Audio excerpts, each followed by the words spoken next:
la literatura sapiencial. Bueno, miren, este, vimos un poco lo que es la parte histórica, lo que era el contenido de cada uno de los textos. Después nos tocó involucrarnos con el mensaje profético. Ustedes hicieron un extraordinario trabajo con la profecía bíblica y ahora nos toca meternos un poco con la literatura sapiencial, ¿verdad? El pueblo judío en general nunca fue muy amigo de los sabios. Hasta el propio Isaías lo menciona, porque los sabios eran personas que a cuenta que sabían mucho. Creían que ellos podían saber más que los demás y mostraban esa autosuficiencia, esta sabiduría y trataban vamos a decir, de querer ser más que los demás, como diríamos nosotros en lenguaje correcto. Pero después del exilio van haciendo un tipo de sabiduría que no tiene que ver con los sabios, sino en el tratar de vivir como Dios quiere que nosotros vivamos. O sea, un poco es vivir en consonancia con la voluntad de Dios. Y vamos a encontrar como varias corrientes en este tipo de literatura, en la que evidentemente va a haber una ortodoxa conservadora, que viene a estar representada por el libro de Proverbios, por el libro de Sirásida o Eclesiástico y por el libro de la sabiduría, donde vamos a encontrar una serie de pautas de cómo tenemos que comportarnos con nuestros padres, en la sociedad, en la relación de pareja, con el prójimo. Y en cierto modo es una literatura muy bonita, que va como en la vía de dar consejos, por decirlo así. Quizás la reminiscencia que nosotros tenemos de este tipo de literatura la tenemos quizás en aquellas enseñanzas que han pasado de padres a hijos en nuestra familia, en aquellas enseñanzas tipo, no solamente proverbios, sino tipo consejos, más sabe el diablo por viejo que por diablo, consejos que nos vienen de la sabiduría popular, evidentemente. Pero hay otro que viene de la parte como heterodoxa y más intelectual, y que está constituido por dos libros con una identidad propia, que son Job y Coelho. Son libros que vienen a cuestionar un poco lo que es la teología de la retribución. Vamos a hablar un poquito sobre ella ahorita. Y empiezan a cuestionar, bueno, pero si tú eres rico y eres pobre, igualito te vas a morir.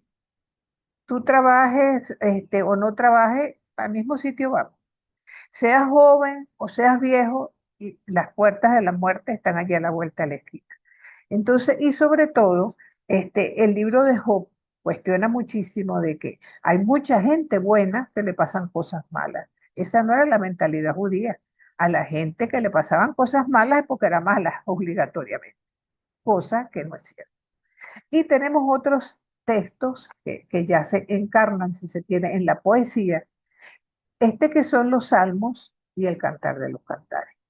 Vamos a tratar de ver cada uno de estos textos, pero siempre será bueno involucrarnos un poco en lo que viene a ser el cronograma que se nos va dando en el poesilio, ¿verdad? Cuando vienen de Babilonia, ya han pasado 50 años de estar en Babilonia y regresan nuevamente a la tierra. Lo primero que tienen es la añoranza hacia ese primer templo que había construido Salomón, ¿verdad? Y que fue destruido por los babilonios. Entonces, ¿qué les queda a ellos? ¿Verdad? Entonces, ante esa destrucción, ante esa hecatombe que les ocurrió, proyectarse a tratar de hacer o de volver a los tiempos de antaño. Esa es una realidad que nunca se va a dar de un todo. En primer término, porque siempre van a tener algún imperio de turno que los subyugue, ¿verdad? Y en esos imperios mandan los reyes y podríamos decir que Israel se convierte en su vasallo, ¿verdad? Sin embargo, también se va dando ¿verdad? Con la ayuda precisamente de esos imperios, la construcción del segundo templo, lo cual se hace hacia el año 515 aproximadamente, un templo que recibió el nombre de Zorobabel y que de alguna manera nos va llevando a un cronograma de tiempo en el que los persas, quienes son los que construyen este templo, ¿verdad? Van a ser derrotados hacia el año 330 por los griegos y esos a su vez van a ser derrotados hacia el año 167 por los romanos. Entonces, vamos viendo, ¿verdad? Que se va gestando un poder político que es netamente religioso y va confortando o conformando una sociedad hierocrática en la que son los sacerdotes. Hiero viene precisamente de sacerdocio, donde son los sacerdotes quienes van a llevar adelante el poder desde el punto de vista religioso, desde el punto de vista moral, pero también va a ser desde el punto de vista político por la sencilla razón de que no tienen rey. ¿Y quién es la figura dentro del mundo judío con mayor autoridad? Pues el sumo sacerdote que está a la cabeza del grupo sacerdotal y que va conformando, ¿verdad? Un grupo, es en este momento que va a surgir el Sanedrín como institución político-religiosa, y al frente va a estar precisamente el sumo sacerdote, pero a su vez vamos a darnos cuenta que a raíz de la vuelta del exilio es cuando realmente van a ser lo que nosotros conocemos como judaísmo. Y van a ser porque es a partir de allí que los pilares de la fe de este pueblo van a estar constituidos en base al templo de Jerusalén, al peso que le dan al sábado, que le dan a la circuncisión y por supuesto a la ley. Van a ser como las patas de una mesa en las que ellos van a sustentar ese nuevo modo de vivir, a pesar de todas las contingencias que les puedan ocurrir con los imperios que de una u otra forma van a estar allí como a la cabeza, por decirlo así. Entonces, ¿qué pasa cuando los persas derrotan a los babilónicos, cuyo rey es Ciro? Ya lo hemos mencionado en más de una oportunidad. Entonces, él ordena la repatriación, ¿verdad? Siguiendo los capítulos 55 y 56 de Isaías, vemos cómo los relatos de Isaías van en consonancia con este periodo, ¿no? Y se lee en este texto la importancia de dos grupos que están regresando, ¿verdad? Un primer grupo sacerdotal, pero no de levitas, ¿verdad? Que vienen con el objetivo del sábado, del ayuno, del templo, de la pureza. Un resto que está constituido por esclavos e hijos de esclavos que buscan liberarse de la opresión a la que estaban sometidos en Babilonia. Pero en Judea se encuentra el pueblo de la tierra, a quienes el segundo grupo se incorporan con mucha facilidad, porque tienen una visión universalista que no separa.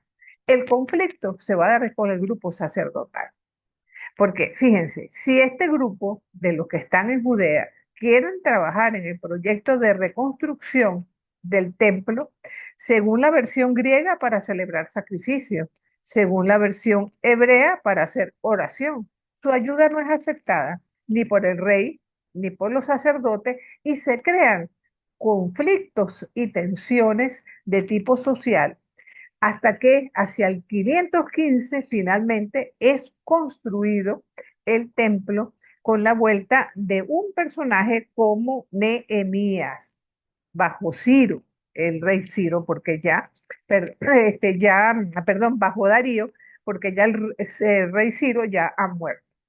Entonces, los problemas se agudizan, porque recordemos que este es el momento en que se escriben o se redactan la mayor parte de los textos del Antiguo Testamento y se escribe específicamente el Levítico.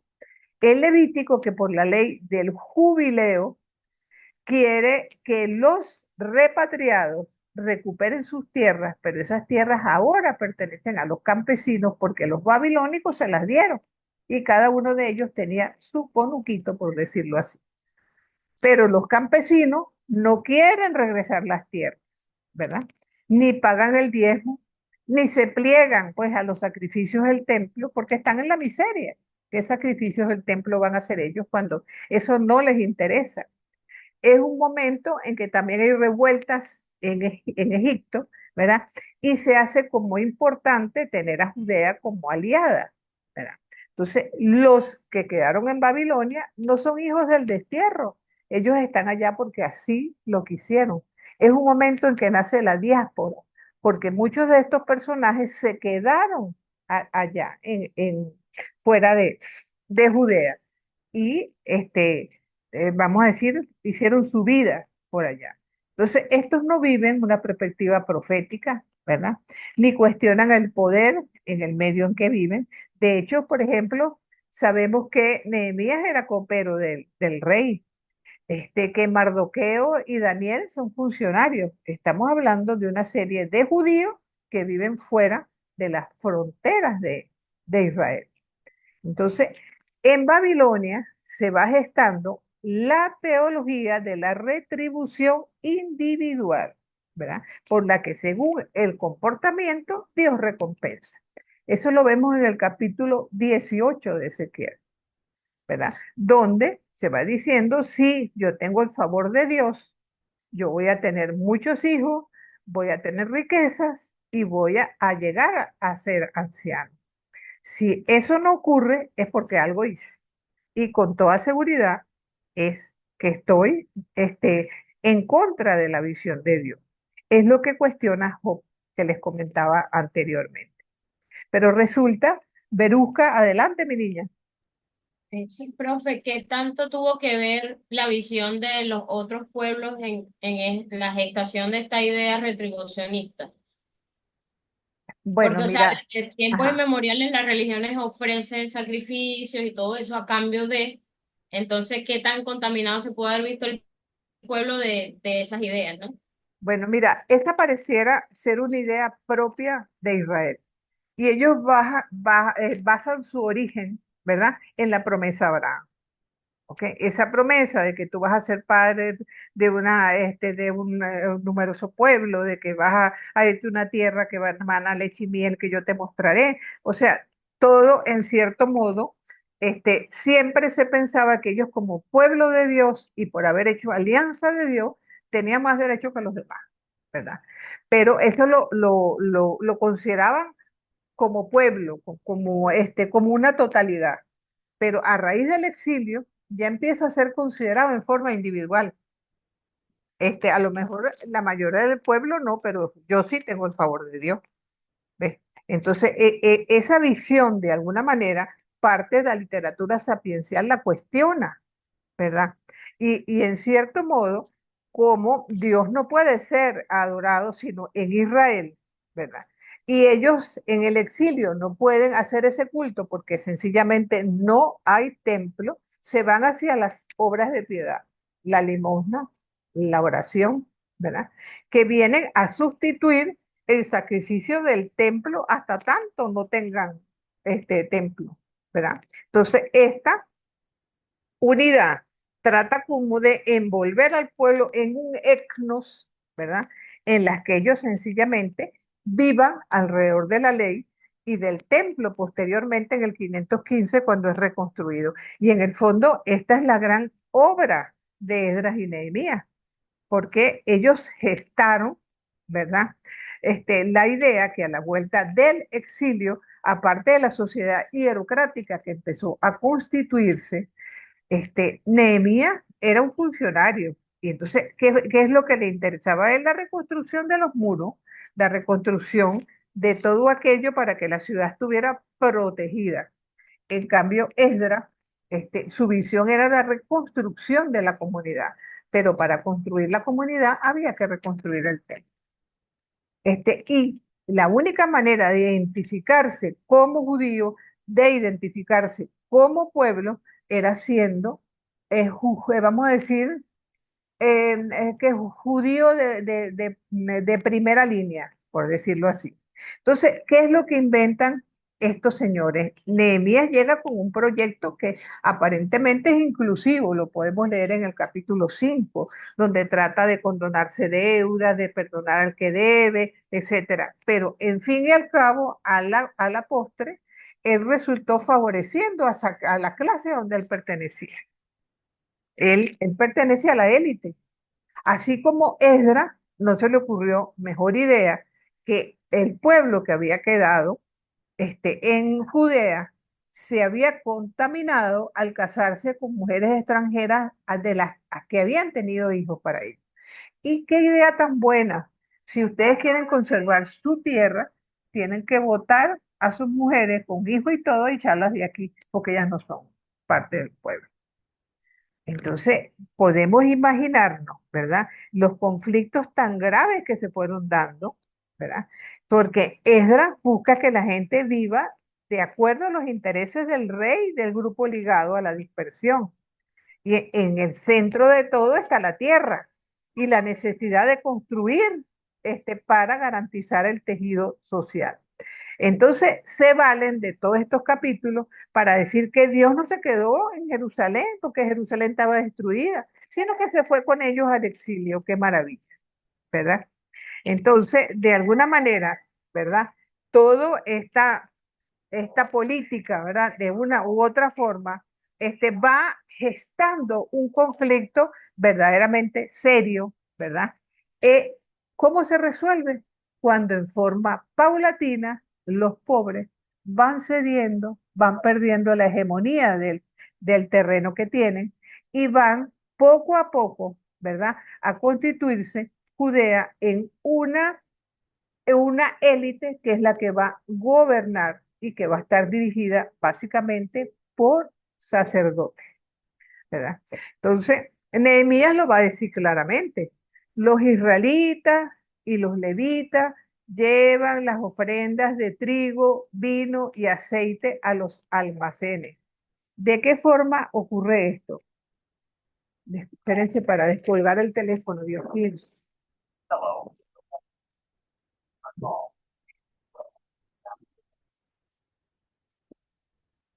Bueno, ¿de qué forma entonces se va dando todo esto?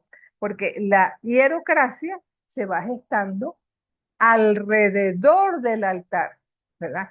Y entonces, quién produce la harina, el aceite y el vino? Los pobres, el pueblo de la tierra que tenía su conuquito. Y entonces, a través de ciertos textos, como son particularmente el libro de Ezequiel, ¿verdad? Vamos a tener, sobre todo entre los capítulos 40 y 48, que se establece como un instrumento para recaudar. Y junto con la teología de la retribución, también se gesta la idea de que los que vinieron del exilio, constituidos principalmente por sacerdotes, son santos en contraposición con los pobretones que quedaron, que se habían juntado con gente de otros pueblos, que habían tenido hijos que no eran del pueblo, etcétera, etcétera, y no los consideraban dignos de considerarlos como sus hermanos. Pero esos eran los que tenían que hacer la ofrenda de harina, la ofrenda de trigo y de aceite. Entonces, ¿qué pasa? Nos encontramos con un texto que no tiene desperdicio, lo encontramos en Ezequiel 44:19, cuando dice, cuando ustedes, sacerdotes, salgan del templo, se quitarán sus vestiduras santas y las dejarán guardadas en el templo, no sea que salgan y el pueblo se santifique con su ropa. O sea, ellos eran tan santos que hasta la ropa era santa. Mientras que los que están fuera son pecadores. Y entonces algo peor todavía, el pecado es una falta a Dios, no tiene nada que ver con la impureza. Entonces empezó a gestarse también la idea, ¿verdad? De que santidad y pureza iban de la mano, y la impureza iba de la mano del pecado, ¿verdad? Entonces, ¿de dónde entonces ellos inventaron para poder manipular a esa gente que estaba abajo? Bueno, irlos aglutinando en torno al altar, en torno a las oblaciones que se daban en el templo y por supuesto la tierra es fundamental, sobre todo porque recordemos que Ciro y el imperio persa pedía tributos y de ese tributo parte se tenía que dar de la harina, del aceite y del vino. ¿Y cómo iban a dar ese tributo si ellos no trabajaban la tierra? Bueno, quitándoselo a los campesinos, ¿verdad? Entonces, ¿y cómo se las quitaban si ellos no querían dar las tierras? Fíjense lo que dice Ezequiel 45. Ustedes van a recibir una porción santa de la tierra. 25.000 codos son 12,5 kilómetros. Esto es a los sacerdotes, ¿qué? Si son cañas, son 75 kilómetros. Prácticamente toda Judá les pertenece.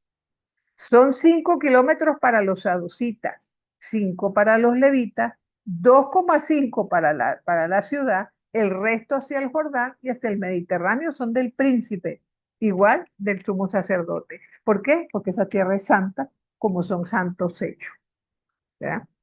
Luego se distribuye el resto de la tierra, de la propiedad del sumo sacerdote, cambiando y proponiendo a Benjamín al sur y Judá al norte, para decir que el verdadero dueño de la tierra es Dios. Entonces, incluso en Ezequiel 47 encontramos la premisa que hasta el extranjero tendría su pedacito de tierra. Pero eso fue nada más en el papel, porque lo que tenían que dar de impuestos, por decir así, tenían que dar el 35% de la producción. Ese 35% era 25 para el sumo sacerdote y 10 para el imperio persa. Entonces, si algún año llovía demasiado o por el contrario había sequía, ellos igualmente tenían que cancelar ese tributo y si no lo tenían, ¿de dónde lo sacaban? Bueno, vendiendo la tierra no les quedaba más remedio, devolviendo a los antiguos dueños, que era lo que pretendían la élite ese sacerdotal y política, ¿verdad? Y finalmente fueron poco a poco trabajando para una tierra que ya no les pertenecía. Se vieron muchas veces en la necesidad de venderse a sí mismos o vender a sus hijos para poder salir adelante en el pago de estos tributos, ¿verdad? Entonces, ¿y qué mejor idea para que también la gente devolviera la tierra es aprovecharse de las mujeres para decir que como las mujeres ya a los 12, 13 años se desarrollan, entonces, y la sangre de la menstruación es impura, hágame usted el favor. Entonces, tenían, una vez que salieran de los 7 días de la regla, tenían que ir al templo a pagar el tributo por ese pecado, por esa transgresión, ¿verdad? Entonces, podemos imaginar que nadie podía sentarse en la silla donde había estado una mujer con regla o acostarse en su cama, porque entonces esa impureza pasaba hacia el otro. Entonces, todo esto, ¿verdad? Fue creando una matriz de opinión que en el fondo tanto te dicen, eres impura, que terminas creyéndotelo. Adelante, Veruca. Sí, profe, en el capítulo 34, un poquito antes en Ezequiel, él hace Ajá. una crítica contra los pastores, porque los pastores ya no pastorean a las ovejas, sino que se cuidan de sí mismos y toda la cosa. ¿Esto hace referencia a esto mismo? ¿O cuando él habla de pastores no son esos sacerdotes que No, sacan nos, acuérdate que Ezequiel era sacerdote. Vamos a partir de allí. Ezequiel ok, es sacerdote. Entonces, y hay vamos a decir que hay un Ezequiel antes del exilio y un Ezequiel después del exilio. Los capítulos 40 en adelante es lo que hablan de todo esto que estoy mencionando aquí. ¿Ok? Ese cambio de postura a la vuelta del exilio con la finalidad de ir constituyendo una sociedad hierocrática donde ellos llevaran la palma de las cosas. ¿Ok? Entonces, fíjense que de qué manera pueden ellos, ¿verdad? Ir expropiando a la gente de su tierra, ¿ves? Por partida doble. Por un lado como tributo, ¿verdad? El cual era pagado al sumo sacerdote y ese a su vez lo pagaba al emperador persa. Pero el sumo sacerdote no paga el tributo con sus reales, sino que lo recarga a quienes lo producen. Entonces el pueblo de la tierra paga el tributo al sumo sacerdote y al rey también. Entonces, el pueblo también tiene que sustentar toda la administración teocrática de Jerusalén y lo hace a través del diezmo, porque encima le cobran el diezmo, ¿verdad? Y entonces el diezmo del trigo, el diezmo del aceite, el diezmo del vino, ¿verdad? 25% para el rey, 10% para el templo, 35% es mucho. De hecho, el diezmo no funcionó mucho y era necesario ir de casa en casa para cobrar, porque la gente no quería pagar, mucho menos aflojar las tierras. Esta etapa hay que entenderla en su totalidad para uno poder comprender correctamente todo lo que son las incidencias incluso que vamos nosotros a encontrar en el Nuevo Testamento porque los mecanismos de opresión se van dando primero por el control de la palabra, ¿verdad? Ellos son los que tienen la palabra de Dios en las manos. Y por otra parte, el control del cuerpo, pureza versus impureza, ¿verdad? En momentos en que el pueblo no quería pagar al templo, es necesario hacerle pagar. Y para ello, ¿qué mejor cosa que hacerlos impuros e independientes? Y dependientes, perdón, ¿verdad? Entonces, así, ¿verdad? Toda casa tiene que asumir su impureza que comienza con las mujeres. No es posible escapar a dicho pecado. Imagínense, nosotros en el curso, la mayoría mujeres, si la regla que precisamente nos hace pensar en la vida, para esta mentalidad se constituida precisamente en una fuente de pecado. En el fondo lo que se busca es legitimar la pirámide social.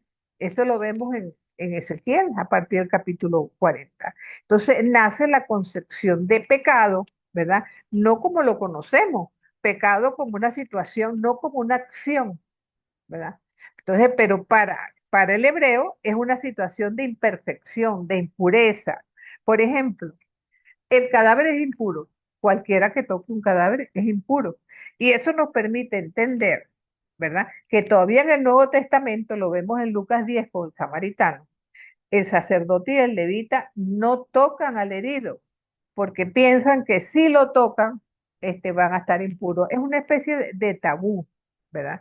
Y entonces, si tú caes en la impureza, forzosamente tienes que ir donde el sacerdote para hacer tu ofrenda para que te quite la impureza. Entonces, si a esto le sumas que a los 10 mandamientos empezaron a constituirse 613 preceptos de estricto cumplimiento, en los que evidentemente la mayor parte del pueblo ni siquiera los conocía, entonces ellos estaban eternamente en una impureza, no podía ser de otra forma, ¿verdad? Entonces, fíjense que cuando la mujer que pierde sangre toca a Jesús, vamos a decir que en esta mentalidad comete un pecado increíble para la ley. Ella es impura y al tocar a Jesús lo hace impuro también. Y ella quería hacerlo por eso escondida, pero Jesús no la dejó. Y él me tocó, no le tocó más remedio que decirle, fui yo temblando y pensando en las posibles consecuencias que podía tener su atrevimiento, ¿verdad? Pero Jesús le dice, pero mujer, si lo que tú hiciste es fe, ¿ve? Entonces es una, ¿cómo se llama? Una perspectiva completamente diferente a la que nos regala nuestro Señor. Tomemos en cuenta el ciego de nacimiento en Juan 9, cuando le dicen, ¿y él por qué es ciego? ¿Quién pecó? Él o sus padres. O sea, la enfermedad necesariamente producto de un pecado, olvidando que todos los seres humanos nos vamos a enfermar y que todos nos vamos a morir. Y sin embargo, visto desde esta perspectiva, eso implica no tener el favor de Dios. Entonces, de alguna manera es interesante porque en este mismo capítulo que les hablo de la mujer que toca el manto de Jesús, también está la niña de 12 años que estaba muerta y Jesús la vuelve a la vida, ¿verdad? Y él no le dice, ay, lleven la muchachita al templo para que vaya ante el sacerdote. Lo que Jesús le dice a los padres es, denle de comer, ¿verdad? Entonces, el templo para este momento da identidad nacional, el etno judío, ¿verdad? Que no depende solamente de la posesión de la tierra, porque a ellos también pertenecen los judíos de la diáspora, los de las comunidades de Babilonia, ¿verdad? Pero es una comunidad que se va tratando de presentar con un etnos que definitivamente eh, se complica porque tiene que ver necesariamente con la impureza. Y el problema es que el mercado tiene hambre y esa hambre de mercado nunca se sacia, ¿verdad? Entonces, ¿qué es lo que pasa y cuál es la consecuencia? Que nace el latifundio esclavista, ¿verdad? Porque es necesario producir cada vez más y el campesinado, tributarista, ya no funciona, hay que exigirles todavía más. Entonces, podemos entender, ¿verdad? Que cuando llega el momento de que Alejandro Magno hace irrupción, ¿verdad? Debemos estar conscientes que la filosofía griega nace en las colonias, porque los griegos siempre fueron grandes navegantes. Y cuando él irrumpe derrotando a los persas, ya tenía muchísimas colonias a lo largo del Mediterráneo, lo cual en cierto modo, ¿verdad? Le dio la posibilidad de que su triunfo fuera bastante sencillo, por decirlo así. Entonces, y estamos hablando de la opresión de la mujer. Esta opresión tiene como varias aristas, porque ¿qué es la mujer para el templo? Impura, porque la mayor víctima del sistema templar fue la mujer, fue la gran pagadora. El varón hebreo va a rezar, Señor, te agradezco por no haber nacido ni esclavo, ni extranjero, ni mujer, porque el ser mujer como que era una raya, ¿no? Por lo que estamos viendo, ¿verdad? Entonces, las mujeres tenían prohibido entrar en este templo, el segundo templo. Y recordemos que en el templo de Salomón no había separación entre mujeres y hombres, porque esa idea de la retribución, esa idea de lo que es la pureza y la impureza es posexílica, ¿verdad? Entonces, para el mercado, también la mujer es reproductora, interesa que tengan hijos para la esclavitud, ¿verdad? Y también para la casa es un ser inferior, porque es considerada igual que los animales y que además en seres que pertenecen al hombre. Entonces, podemos imaginar con este preámbulo que por eso es que nace una literatura en esta etapa, ¿verdad? Que trata de darnos otra cara, de darnos una respuesta diferente a lo que estamos planteando aquí. Ay, Verusca, me perdona, tú habías pedido la palabra, ¿verdad? ¿No? Ay, que me tenía la idea que lo habías pedido. Entonces, este, podríamos decir incluso que para el pueblo que se quedó en la tierra por la destrucción de Jerusalén y la ida al exilio, la destrucción de Jerusalén fue una experiencia más bien de vida y de salvación, no fue una experiencia de muerte. La muerte vino después, ¿verdad? Porque es un grupo que se proyecta sin palacio, sin templo, sin rey, pero están viviendo tranquilos, cada quien en su tierra, nadie los molesta. Es como que si hubiera sido una vuelta al sistema tribal, aquella etapa en la que cada tribu tenía posesión de la tierra, una tierra que era propiedad de Dios, que ellos tenían en usufructo, pero que no podían vender ni traspasar porque tenían que pasar de padres a hijos. Y esto sencillamente nos va mostrando como una experiencia bellísima, bellísima, ¿verdad? En la que evidentemente este, estamos en contraste el sumo sacerdote, ¿verdad? como sacerdote, como profeta, como rey, como padre del pueblo, en contraste con las mayorías, en que sencillamente vamos a tener, como les digo, una diferencia ostensible. Es más, fíjense que es a raíz de esta etapa que vamos nosotros a encontrar los últimos profetas. Algunos de ustedes expresó a Malaquías. Malaquías es el último profeta del Antiguo Testamento, porque entonces van desapareciendo los profetas, pero ¿saben qué nace? El rabino. El rabino, entonces, que es el que va, junto con los escribas, a explicar la ley, a decir cómo tiene que portarse la gente, de qué manera. Entonces, y el sacrificio por el pecado era la única manera de llegar hasta Dios. Entonces, podemos ver cómo, de alguna manera, ¿verdad? Estamos ante una sociedad que cambió radicalmente. ¿Sí? Entonces, de algún modo, ¿verdad? En este momento, cuando surge una literatura hermosa, porque en el momento que dicen que la importancia de la mujer es ser madre, tenemos heroínas que no son madres, como Judith, ¿verdad? Como Susana, mujeres que sencillamente juegan un papel importantísimo por el pueblo y no cumplen o no están en el esquema tradicional de lo que se espera de ellas. Tenemos una Ruth que se le mete este, a, a Boaz en la cama. Eso no se espera de una señorita, de una señora joven, ¿verdad? Y sin embargo, vemos cómo, de alguna manera, ¿verdad? Todo esto viene a ser como una denuncia, ¿verdad? La Sulamita del Cantar, que habla de la alegría que va hacia el encuentro de su amado. Un amado con el que se acuesta en la misma cama donde ella fue engendrada por su madre, dice el texto del Cantar de los Cantares.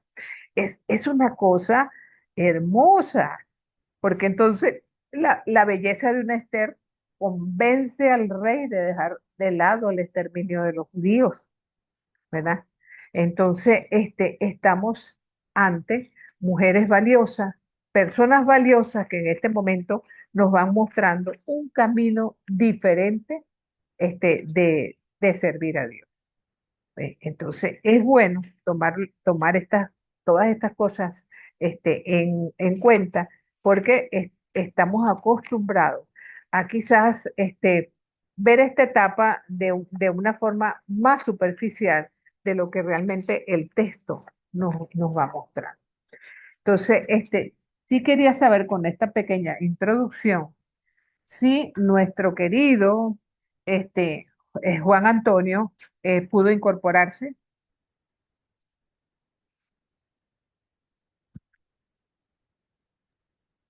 Ya llegó, estaba preparando la computadora para ingresar. Ah, perfecto, perfecto. Entonces, que nos avise en el momento en que esté listo y mientras tanto, nosotros, si tenemos tiempo, tengo las 5:18.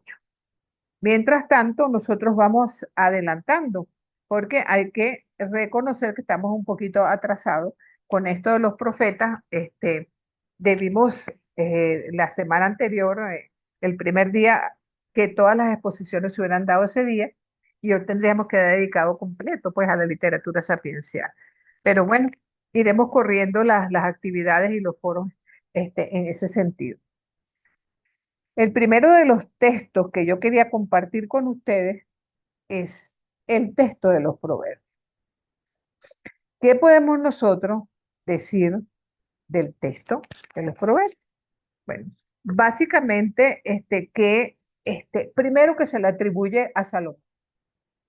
Es bastante probable que Salomón haya escrito o haya pronunciado algunos proverbios, pero que él sea el autor de todos los proverbios, sobre todo porque estamos hablando de una colección que tuvo cientos de años en su redacción final para poder atribuírselo a un solo personaje. Claro está, con esa fama de sabio que tenía Salomón, es fácil atribuirle gran parte de la literatura sapiencial. Por eso en un principio se le atribuyó tanto los proverbios como el Cantar de los Cantares como el libro del Eclesiastés y el de la sabiduría. Sabemos hoy día que no es así, pero recoge en forma de masal, que es una expresión en hebreo para hablar de instrucciones, de consejo, por decirlo así, lo que es lo más genuino de la sabiduría israelita, tanto la sabiduría culta como la sabiduría popular, después. Refranes para nosotros bien conocidos, fósiles vivos del lenguaje vienen a representar testimonios del pasado y una herencia viva que se fue transmitiendo de generación en generación. Entonces, y rememora la sabiduría que la gente vivió en su momento, ¿no? Y que vienen a ser como un tesoro heredado.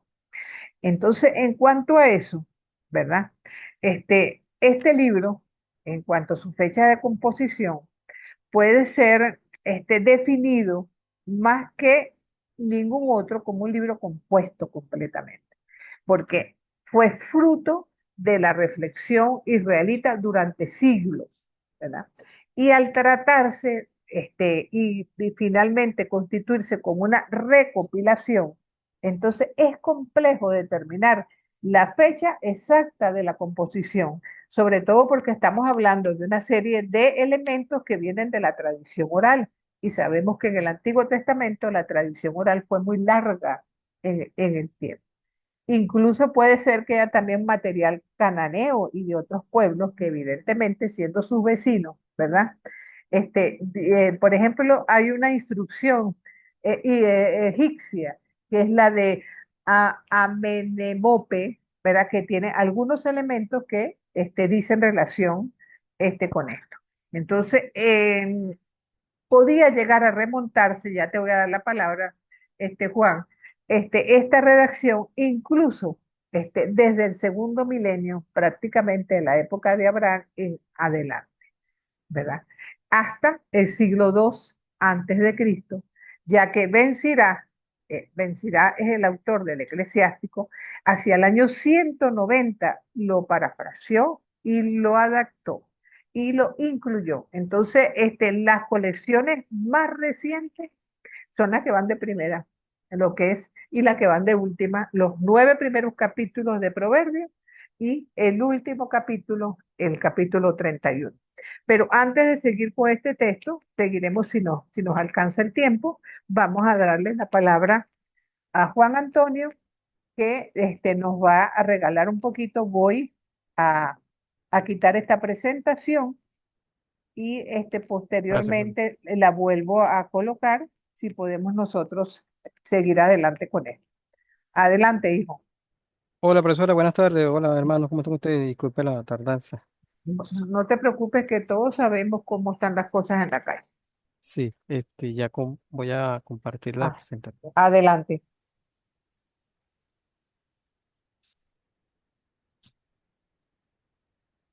Ya lo Ah, estamos visualizando, ¿verdad? sí, perfecto. Perfecto. Bueno, hoy me tocó la presentación del profeta menor Amos, perdón. Eh, ¿Quién era o quién fue el profeta Amos? Era un campesino, pastor, cuidador de sicómoros, que es higueras, del pueblo de Tecoa, hoy Cisjordania, y muy cercano a Belén.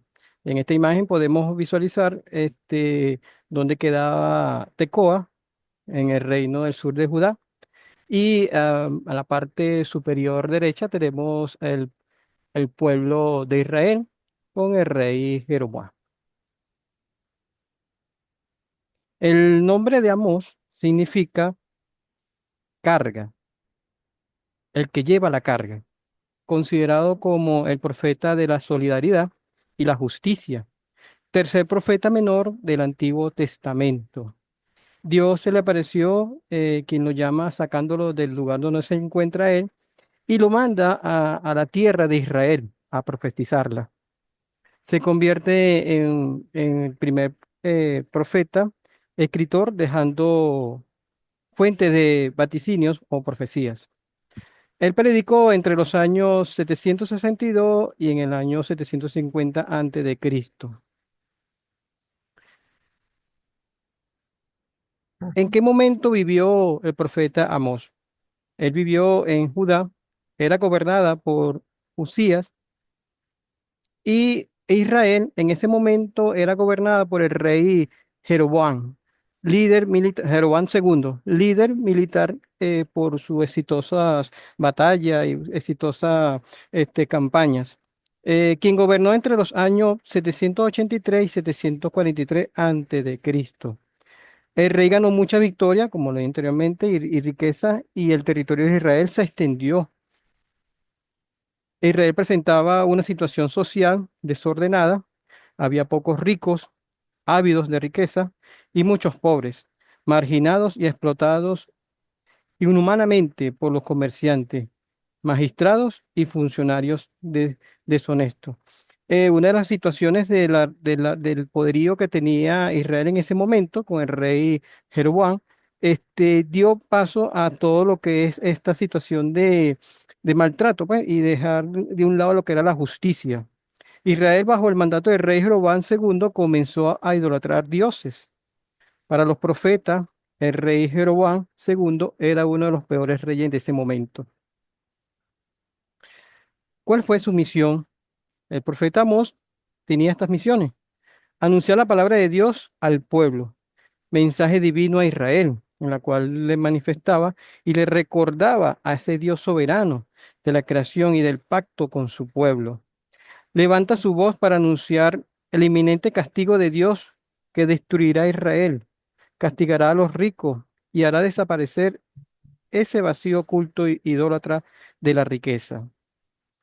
En ese momento, cuando el profeta Amós se encontraba en ese territorio, él era muy, de una manera, despreciado por la palabra que llevaba, o sea, la misión de Dios de ayudar al pueblo de Israel. Él era despreciado, no le prestaban atención.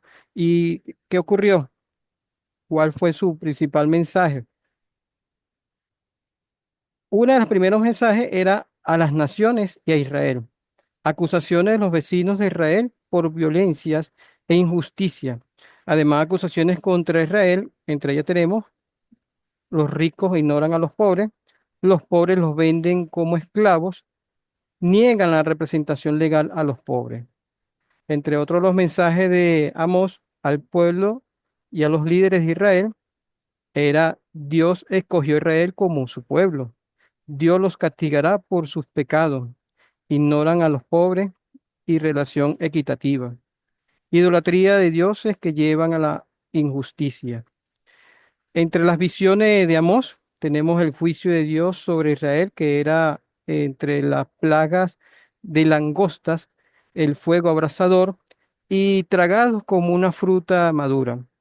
En el libro de Amós podemos visualizar, observar cómo llega un momento que Amós dialoga con Dios, es decir, le comenta, conversa con Dios, le dice que no sea tan fuerte con el pueblo, pero que igualmente van a ser castigados. Es un profeta que dialoga con Dios, de una manera u otra. Estuve leyendo los capítulos y es un profeta que obedece y también es justo porque él busca de que el pueblo lo escuche y el pueblo no presta atención. En esta pequeña imagen podemos ver que los historiadores comentan que el profeta Amós primero comenzó a anunciar o esas noticias como de castigo. Primero conversaba con todas las comunidades vecinas de Israel para, de una manera u otra, sensibilizarlos, y de último dejó Israel. Cuentan de que esa situación de Amós se presentaba como un tipo de Diana, que Israel estaba en el centro. Y realmente al final es cuando el profeta Amós, sus últimos mensajes lo hace con Israel y le comenta la profetización que viene hacia este pueblo. Realmente me gustó mucho este profeta porque de una manera u otra él sale de un lugar que donde también el pueblo de Judá también estaba en situaciones de injusticia, y se va a tierras ajenas a predicar y a llevar la palabra de Dios. Realmente un excelente profeta. Y me gustó mucho la parte donde él conversaba con Dios, como que ayudando al pueblo, porque los castigos que se venían o se estaban a punto de ocurrir iban a ser fuertes para la población de Israel. Profesora, muchísimas gracias, hermano. Este es un pequeño resumen del profeta Amós. En verdad que es un excelente profeta menor. Muchas gracias. Sí. Fíjense que este se le considera el profeta de la justicia de Dios. Muy buena tu exposición, Juan. Y habría que recordar que es de Amós, eso de que matan al pobre por un par de zapatos. Tristemente Ah, son sí, correcto. Es que correcto. siguen, cosas que siguen sucediendo en nuestros barrios, tristemente. Pero así es, así es. Entonces, ¿alguien tiene que hacerle alguna pregunta a Juan?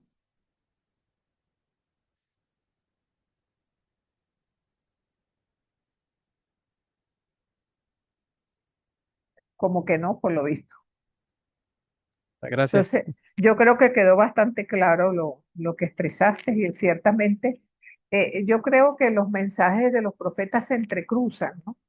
Porque fíjense que a ustedes les tocó diversos profetas, diversas épocas, geográficamente, profetizar en distintos lugares.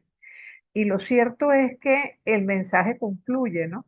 Como de alguna manera en momentos que había, la gente estaba como disfrutando mucho, los ponen alerta de lo que puede suceder, si se alejan de Dios. Y cuando las cosas están muy duras, les ofrece también esperanza siempre y cuando ellos sean capaces también de tener una conversión permanente. Y quizás por eso nosotros en el bautismo también recibamos ese carisma, ¿no? El profetismo, con la idea que por lo menos en el medio donde nosotros nos desenvolvemos, seamos capaces también de ser profetas, ¿no? De señalar lo que está mal y aplaudir lo que está bien. Ahí nos queda como esa interpelación permanente, ¿no? Por decirlo de alguna manera. Estábamos conversando y volviendo al tema de los proverbios, ¿no? En cierto modo, les estaba comentando que vamos a decir, las colecciones más recientes son las que están al principio y al final, los capítulos del 1 al 9 y el capítulo 31. Porque algunas de las colecciones que se atribuían a Salomón y otros de los sabios de la corte de Ezequías, ambos en la época preexílica, de alguna manera fueron consideradas, ¿verdad? Para a un periodo más tardío, quizás incluso hasta la época de Alejandro Magno, para entonces tener una redacción definitiva. Y eso se colige porque en algunas expresiones de proverbios se cuelan, ¿verdad? Algunas ideas griegas, lo que da a entender que el posible autor a lo mejor tenía un conocimiento de la cultura griega. Entonces, se considera que los capítulos que van desde el 10, ¿verdad? A el 16 y el 25 al 29 son las colecciones salomónicas, las que específicamente se atribuyen a Salomón. Y hay autores que piensan que la del capítulo 10 es precisamente la más antigua y que el resto fueron recopilación de distintas tradiciones orales y que es bastante difícil poderlas datar de alguna manera en forma concisa. Lo que sí se sabe es que es muy probable que haya sido en Alejandría por los judíos de la diáspora que se escribió o se le dio la redacción definitiva a este texto de Proverbios. ¿Qué podemos nosotros decir? Espérense que se me iba a quedar sin. Ajá. En cuanto al texto, ya lo acabamos de mencionar. Del 10 al 22, la colección de Salomón. Del 25 al 29, la de Ezequías. En el capítulo 22 hay algunos agregados de la colección de Salomón. Los capítulos 30 y 31 son agregados de difícil datación y el capítulo 31 a partir del versículo 10 hasta el 31, conjuntamente con los capítulos 1 y 9, se consideran los más recientes. ¿Qué vamos nosotros a encontrar aquí? Este, tienen en la Biblia, Verusca que siempre tiene la Biblia o Virginia, proverbios numéricos. Hay una serie, ¿verdad? Que vamos a encontrar, por ejemplo, en el capítulo 6, versículos del 16 al 19. ¿Podrías leerlo, por favor? Sí, profe. Ahí voy. Del versículo 6 al 19. Ajá, del 16 al 19. Capítulo Ah, 6, perdón.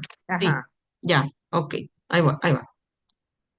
6 cosas detesta Yahvé, y 7 aborrece con toda el alma: ojos altaneros, lengua mentirosa, manos manchadas de sangre inocente, corazón que trama planes perversos, pies ligeros para correr hacia el mal, testigo falso que levanta calumnias y el que siembra discordias entre hermanos. Ajá. Fíjense, también vamos a tener, fíjense que proverbios numéricos, o sea, lo vamos a encontrar con muchísima frecuencia. Vamos a encontrar discursos instructivos. Por ejemplo, todo el capítulo primero, ¿verdad? Todo lo que es el capítulo del 1 al 9. No vamos a leer todo el capítulo, pero fíjense cómo está lleno de consejos a los jóvenes. Hijo mío, escucha los avisos de tu padre, no rechaces las enseñanzas de tu madre, serán hermosa diadema en tu cabeza y collar en tu garganta, por ejemplo. Vamos a encontrar discursos al maestro, discursos de la sabiduría, los deberes con el prójimo, la importancia de la prudencia. En el capítulo 7 vamos a encontrarnos con que el autor está hablando en forma autobiográfica. Veamos los 3 primeros versículos del capítulo 7.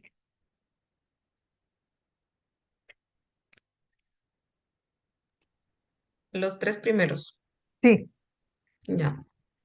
Hijo mío, conserva mis palabras y guarda en tu interior mis mandatos.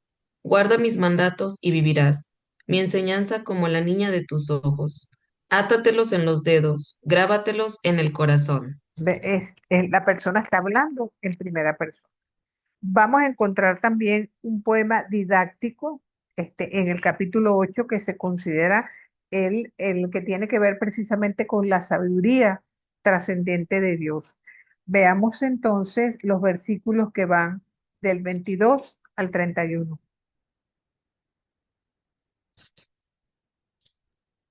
22 al 31. del capítulo 8. Sí. Yahvé me creó, primicia de su actividad, antes de sus obras antiguas. Desde la eternidad fui formada, desde el principio, antes del origen de la tierra. Fui engendrada cuando no existían los océanos, cuando no había manantiales cargados de agua. Antes que los montes fuesen asentados, antes que las colinas, fui engendrada. No había hecho aún la tierra ni los campos, ni el polvo primordial del orbe. Cuando colocaba los cielos, allí estaba yo. Cuando trazaba la bóveda sobre la superficie del océano. Cuando sujetaba las nubes en lo alto. Cuando afianzaba las fuentes del abismo. Cuando marcaba su límite al mar, para que las aguas no desbordaran sus orillas. Cuando asentaba los cimientos de la tierra, yo estaba junto a él, como aprendiz. Yo era su alegría cotidiana, jugando todo el tiempo en su presencia, jugando con la esfera de la tierra y compartiendo mi alegría con los humanos. Ajá. Fíjense que el tipo de mensaje podría parecer o parecerse muchísimo a nuestros refranes populares. No pareciera haber mucha distancia entre este texto y las formas como nosotros hemos también escuchado de nuestros padres y abuelos distintos refranes a lo largo de nuestra vida. También, fíjense que de la colección más joven, en el capítulo 31 ese que dice que la mujer es perfecta cuando pone la mesa en su santo lugar y se porta bien con el marido, se considera un poema alfabético, porque cada uno en español no se puede percibir con facilidad, pero a partir de ese versículo 10, todos van a comenzar con una letra del alefato hebreo. Si se fijan en sus Biblias, van a ver que al lado del versículo 10 va a haber una A, la Aleph, ¿verdad? Una mujer hacendosa, ¿quién la encontrará? Vale mucho más que las perlas. Y cada versículo va a tener hasta de la alfa a la taf, va un versículo a comenzar por todas las letras del alfabeto hebreo. Por eso se le dice poema alfabético. Y los capítulos del 1 al 9, que ya vimos también como discursos instructivos, a la vez se consideran que están escritos en un estilo antológico. ¿Por qué? Porque tienen expresiones tomadas tanto del libro de Deuteronomio como del profeta Jeremías. Entonces, podemos decir además, ¿verdad? Que este texto de alguna manera nos expresa, por una parte, la importancia de la sabiduría de la experiencia. Cuando nosotros escuchamos a nuestros padres, muchas veces darnos consejos o sencillamente hablarnos de cierta forma, lo hacen porque ellos ya pasaron esa experiencia, ya vivieron lo que nosotros estamos viviendo en ese momento. Y es como un ofrecimiento de sensatez, de sentido común, vamos a decir, de dar orientaciones para superar los escollos de la vida, para que la persona, los hijos, la gente que uno quiere, a quien aconseja, pueda llegar a tener una armonía interior, y socialmente poder integrarse con facilidad al medio donde se encuentra. Es como si te tratara de responder, ¿qué es lo que es bueno para el ser humano? ¿De qué manera debe vivir una persona? ¿Verdad? Por otra parte, tiene un contenido eminentemente religioso y moral, porque con una finalidad didáctica, ¿verdad?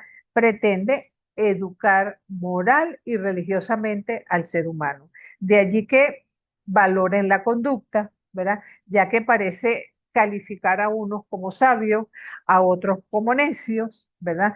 De allí la exigencia de practicar la justicia en el comercio. Fíjense que eso lo vemos en Proverbios 11:1.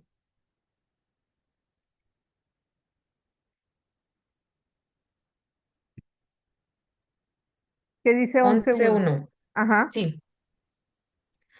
Yahvé detesta las balanzas trucadas y aprueba el peso exacto. ajá. No es lo mismo que nos estaba diciendo Juan Antonio, que decía el profeta Amós. Fíjense, lo que pasa que ya visto como de otro punto de vista, ¿no? La importancia de ser correctos en la familia, Proverbios 20:20.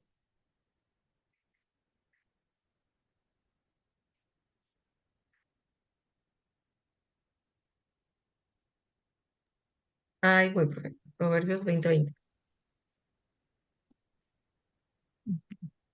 Eh, a quien maldice a su padre y a su madre, se le apagará la lámpara en la oscuridad. Ajá. Y el que se porta mal con el pobre, 28:27. 28:27. Ajá.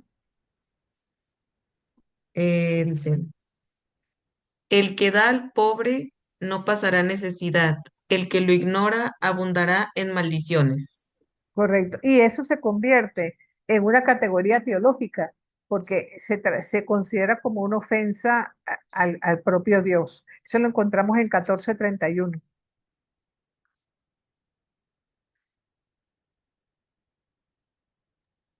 Leo 14:31. Sí, sí, porfa, mi Ah, ya, niña. ok. Dice, quien oprime al pobre ultraja a su creador, quien se apiada del indigente le da gloria.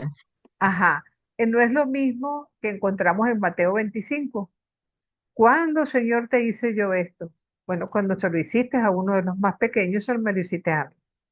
Fíjense que es el mismo mensaje que se va repitiendo a lo largo de todo el texto bíblico, porque por otra parte tendríamos que considerar que la antropología de Proverbios no es individual, es colectiva y comunitaria, porque tú no puedes estar bien solamente contigo mismo, tienes que estar bien con el prójimo y tienes que estar bien con Dios.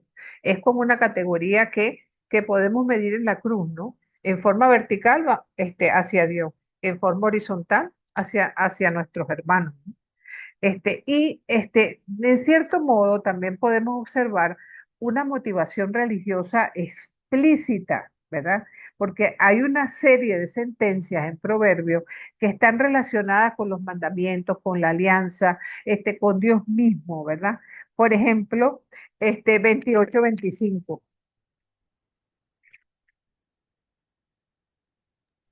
Voy Ajá. a 28-25. Ujú. El ambicioso provoca peleas, el que confía en Yahvé prosperará. Exactamente. ¿Ves? El que confía y cómo confiamos en Dios, obedeciendo los mandamientos. Por otra parte, el autor busca como afianzar con todos estos consejos la identidad nacional y cultural, porque es un momento de crisis. Recordemos que ellos están imbuidos en un mundo que es completamente diferente al de ellos. Les ha tocado sobrevivir en medio de la cultura griega, que es completamente diferente a la suya. Entonces, ¿qué es lo que ellos están valorando ahorita?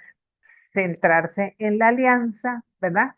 Para estimular la conciencia nacional y para ello valoriza o le da un mayor valor a esta tradición sapiencial, ¿verdad? Y la releen, ¿verdad? Como una tradición legal y profética a la vez, ¿verdad? Entonces, esto es interesante porque desde el primer versículo de los proverbios se va tratando de destacar esto. Por otra parte, se entiende la sabiduría como don de Dios y adquisición humana, ¿no? Pero se necesita estudiar, escuchar, aprender de las enseñanzas y estar consciente que todo lo que tiene que ver con la sabiduría está estrechamente vinculado al respeto, el temor y el amor de Dios. Adelante, Juan.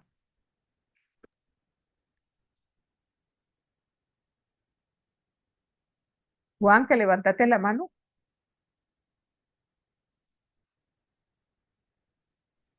¿Por allí? Juan, Juan. Sí, ahora ya me escucho, Ajá, profesora. Ahora sí. sí, te Ah, estamos perdón, es que escuchando. Ajá. se me desconectó el micrófono. Ah, Es que ok. estaba diciendo que aquí se cumple esa pedagogía del eco. Es decir, que así lo tenemos en el antiguo, lo tenemos en el nuevo, es como que un eco como para ir aprendiendo y recordando todo lo que Dios nos misericordiosamente nos ha dado, ¿no? Exacto, tal cual. Así mismo es. Por eso, mire, cuando nosotros hablamos de nuestros refranes populares, digamos que bíblicamente como cristianos, aquí estamos ante nuestro refranero bíblico, ¿verdad? Adelante, Beruca. Sí, escuchando, recordaba a un sacerdote que él decía algo muy cierto siempre, y es que la sabiduría de los padres, que muchas veces no sabían leer, no sabían escribir, no habían ido a la escuela, pero mantenían como esta sabiduría, ¿no? Y la iban pasando, y ahí vienen los refranes y eso, y todo dentro de lo que cabía de su conocimiento, lo decían acertadamente, porque tenían esta sabiduría que era transmitida de generación en generación, y que Tal se ha cual. perdido. Sí, se ha perdido bastante, sí, señor. Tal cual, tal cual. Y es una lástima, porque hay cosas que quizás como pueblo y como cristianos no deberíamos perder. Pero bueno, estamos en ese camino tratando también de ver hasta cuándo podemos recuperar. Miren, otro texto, que muy brevemente se los voy a comentar, es el texto de los Salmos, porque ese es el texto de oración por excelencia de la fe de Israel y de la iglesia. No en vano, en cada celebración eucarística nosotros recurrimos a los salmos, ¿verdad? Para alabar a Dios. Es más, yo creo que muchos salmos ya no los sabemos de memoria porque los hemos escuchado de forma asidua y de alguna manera u otra. Entonces, tenemos a través de los salmos precisamente una serie de acontecimientos, sabiduría, joda, agradecimientos, súplicas, pero básicamente nosotros podemos decir que hay tres categorías de salmos. Aparte de que son 150 salmos los que encontramos en la Biblia, pero sirva la acotación de que el Salmo 14 y el Salmo 53 están repetidos, si buscan en sus Biblias. Y esto nos lleva a la consideración de lo que hemos dicho repetidas veces. Estos no son textos que se hicieron de una sola vez, sino que fueron recogidos, igual que los proverbios, a lo largo de cientos de años, hasta que un redactor final los agrupó y los puso ¿cómo se llama? En un solo bloque, por decirlo de alguna manera.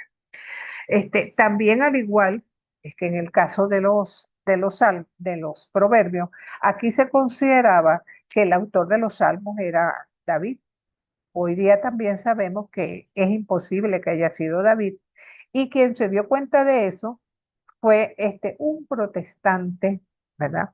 Que se puso a estudiar los salmos y se dio cuenta, es imposible que hayan sido escritos por una sola persona, porque algunos parecen individuales, otros parecen colectivos, unos parecen agradecimientos, otros parecen súplicas, ¿verdad? Unos parecen que se escriben en momentos de gran angustia, otros parecen retomar momentos históricos, otros parecen que son hechos a Dios, mientras que otros parecen que son hechos al rey o a la ciudad de Jerusalén.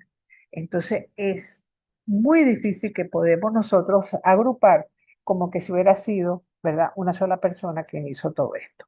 Y el tiempo, evidentemente, al estudiarlos en profundidad, nos da la razón, pues, acerca de todo esto. Ahora, hay algo que siempre es bueno tomar en cuenta a nosotros, estudiar los salmos, porque el judaísmo los organizó en una colección que trató de imitar el Pentateuco y los dividió por categorías, sobre todo porque eran invocados en las celebraciones litúrgicas, ¿verdad? Fíjense que están 5 bloques, ¿verdad? El Salmo del 1 al 41, del 42 al 72, 73, 89, 90, 106 y 107 a 150. Las diferencias que nosotros vamos a encontrar en la Biblia es, no sé si se han observado, que a partir del Salmo 9, vemos que hay generalmente dos números, uno entre paréntesis y otro que obedece a un número más pequeño.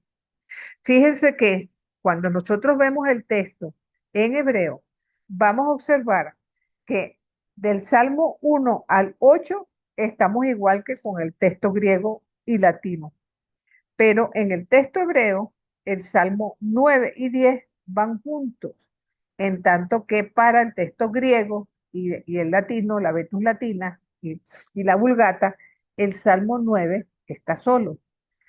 Después en el texto hebreo también vamos a encontrar variedad ahí lo tienen en pantalla, entre los Salmos 11 y 113, 10 y 112.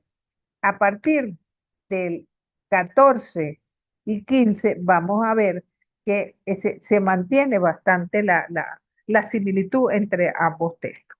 Eso es para obedecer un poco a lo que vamos a encontrar entre un número grande y un número pequeño. La diferencia al ser recopiladas las colecciones, en el caso aquel que vamos a tomar, ¿verdad? El texto, bien sea el de Jerónimo, bien sea el texto griego de la Septuaginta, o vamos a tomar el texto griego, el texto hebreo en nuestras manos. Como somos personas cristianas y nos da tiempo, me gustaría que pudiéramos invocar y dar gracias al Señor que nos ama, orando el texto del Salmo 23, que es bien conocido de cada uno de nosotros y que nos permite estar en consonancia con el trabajo que hemos hecho el día de hoy, que nos ha regalado esas exposiciones tan bonitas que sumamos a las recibidas la vez anterior y que por supuesto nos pone en preparación para seguir estudiando la literatura sapiencial. ¿Alguna persona quiere leer el Salmo El, se- 23? yo Ajá, lo tengo. adelante, Susi. El Señor es mi pastor, nada me puede faltar. Él me hace descansar en verdes praderas, me conduce a las aguas tranquilas y repara mis fuerzas. Me guía por el recto sendero, por amor de su nombre. Aunque cruce por oscuras quebradas, no temeré ningún mal, porque tú estás conmigo. Tu vara y tu bastón me infunden confianza. Tú preparas ante mí una mesa frente a mis enemigos. Unges con óleo mi cabeza y mi copa rebosa. Tu bondad y tu gracia me acompañan a lo largo de mi vida y habitaré en la casa del Señor por muy largo tiempo. Ah, el Señor es mi pastor. Mira, Señor. en estos días estaba leyendo algo bien simpático de los pastores, sobre todo en esas tierras orientales, que dice que en ciertas épocas del año las ovejas no pueden quedarse de noche al escampado, porque no sé si es que se resfrían o les da moquillo, no sé bien qué le pasa a las pobres ovejitas si están fuera. El caso es que los pastores son un grupo de personas que cada quien tiene su grupo de ovejas y cada uno de ellos les silba de una manera particular o las llama de manera particular y ellas lo reconocen. Entonces, cuando estas ovejas las guardan todas en un solo sitio y llega el pastor al otro día, entonces el pastor, bien sea que las llame, o que de silbe de alguna manera como ya se han acostumbrado, esas ovejitas salen de la cueva para seguir al pastor que precisamente las está llamando. Y las otras, que son de los otros pastores, no se mueven. ¿Ve? Entonces, nosotras, como ovejitas de nuestro Señor Jesucristo, entonces sigamos en este camino maravilloso para el que nos Amén. ha convocado y podamos entonces juntos también seguir profundizando esta palabra tan hermosa que nos trae a través del texto bíblico. Amén. Si tienen algún comentario o alguna pregunta rapidito, porque ya nos van a quitar si no, nos despedimos para la semana próxima. Seguiremos con la literatura sapiencial y voy a hablar con quien falta por expresar su profeta, a ver qué pasa con eso y si seguiremos. Yo creo que para hoy no tenían tareas sino para la semana entrante, pero recordemos que estamos en atraso y como estamos en atraso, hasta que no nos pongamos al día, no tienen que preocuparse por eso. Dios me las bendiga a todos y a todas, que tengan una excelente semana y esperemos Dios mediante que el Señor nos siga bendiciendo con su misericordia Amén. infinita. Amén. Gracias a usted, Amén. profesora. Igualmente, Gracias, Amén. Gracias. profe. Chao. Amén. chao. Chao. Feliz y Gracias. bendecida noche.